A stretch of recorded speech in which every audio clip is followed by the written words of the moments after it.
मेरे अभिन्न मित्रों, नमस्कार। फ्रेंड्स, सबसे पहले मैं आप सबके सामने एक बात स्पष्ट करना चाहूँगा, और वह यह कि मेरे दांतों का जो ट्रीटमेंट चल रहा है, दांतों का ट्रीटमेंट जनरली कई स्टेजेज पर होता है और उसमें काफ़ी वक्त लगता है और समस्याओं के हिसाब से वक्त बढ़ता चला जाता है।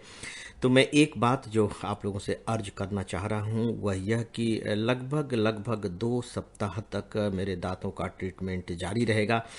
लेकिन मेरी पूरी कोशिश होगी कि मैं रोज़ाना आप सबसे मुलाकात कर सकूं, भले ही रुक रुक कर ही सही और टूटी फूटी आवाज़ में ही सही।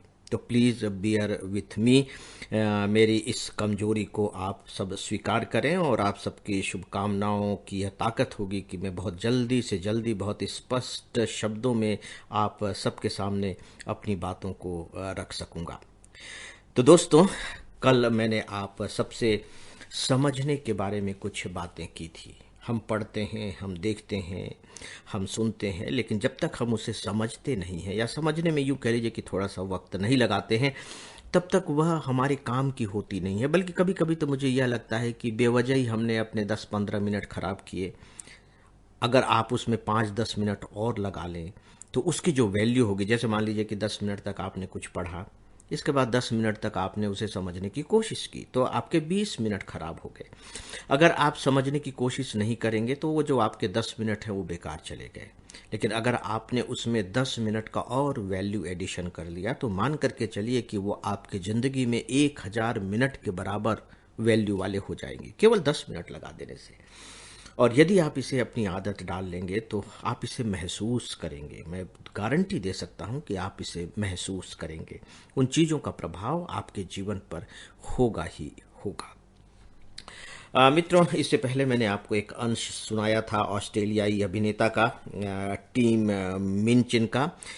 मैं आज उनकी 2 पंक्तियां ले रहा हूं और उन पंक्तियों को आइए हम समझने की कोशिश करते हैं।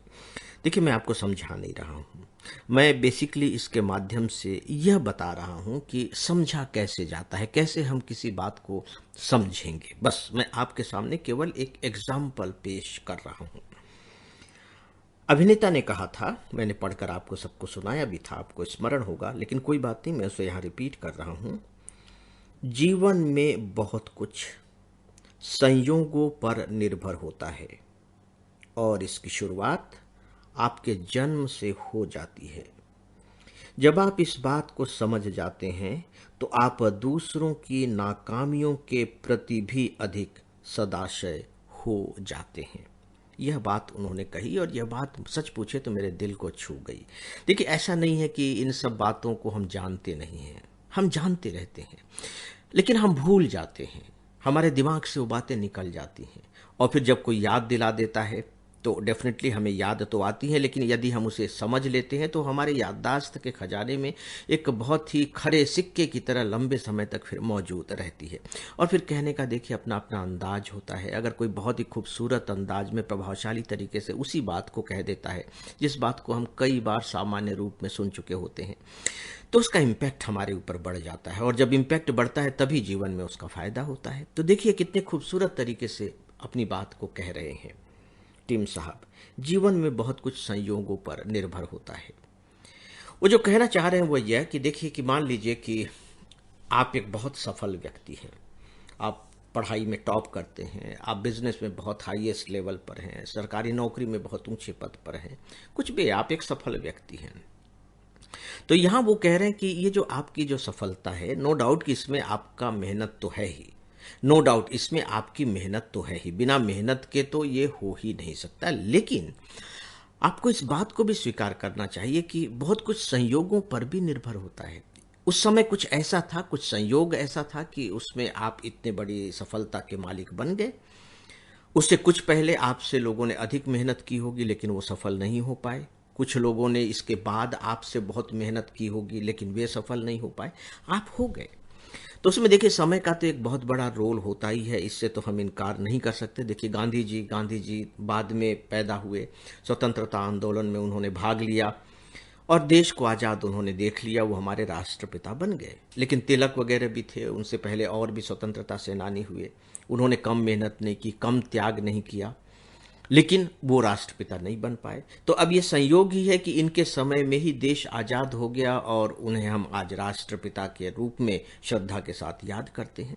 तो मान करके चलिए कि संयोगों का बहुत बड़ा रोल होता है। अगर आप इस संयोग को ईश्वर का हाथ कहना चाहें, अपने भाग्य की रेखा कहना चाहें, तो कह सकते हैं, मुझे कोई आपत्ति नहीं। इसी बात को गीता ने कहा, कर्मण्येवाधिकारस्तु, कि आपका केवल कर्म पर अधिकार है। फल तो संयोगों पर भी निर्भर करता है, फल पे आप कुछ नहीं कर सकते।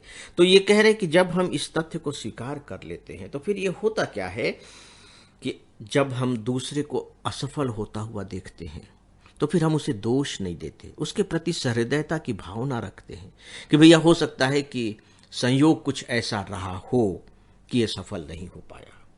तो आप देखिए कि दूसरे के प्रति हमारी जो धारणा बनेगी वो कितनी विनम्र धारणा बन जाएगी, कितनी संतुलित धारणा बन जाएगी, और इससे हमारे उसके साथ जो संबंध होंगे वो कितने बेहतर हो जाएंगे। तो कितने खूबसूरत तरीके से उन्होंने अपनी यह बात कही है।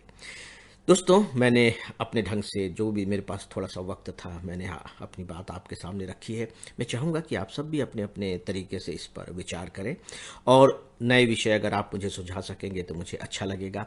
मैं चाहता हूँ कि आप थोड़ा सा लीक से हटकर एकदम नया विषय कोई मुझे बताएं आप सब, ताकि उन पर भी कुछ बातें की जा सकें। तो दोस्तों, अब 2 दिनों के बाद आप सबसे मुलाकात होगी। अपना ख्याल रखें, मेरी शुभकामनाएं स्वीकार करें। अभिवादन भी। नमस्कार।